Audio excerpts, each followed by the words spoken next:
فلما استيئسوا منه خلصوا نجيا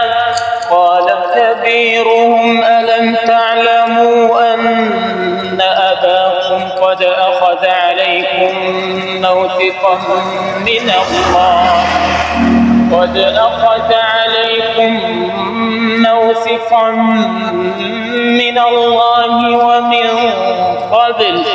ومن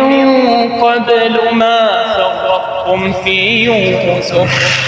فلن أبرح الأرض حتى يأذن لي أبي أو يحكم الله لي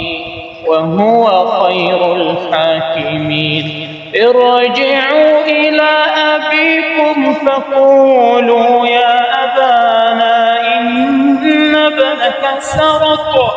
وما شهدنا إلا بما علمنا وما كنا للغيب حافظين واسأل القرية التي كنا فيها والعير التي أقبلنا فيها وإنا لصادقون قال بل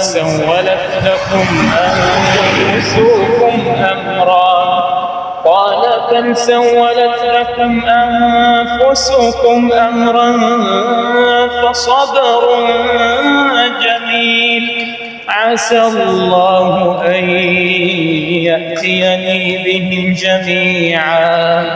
إنه هو العليم الحكيم وتولى عنهم وقال يا أسفا على يوسف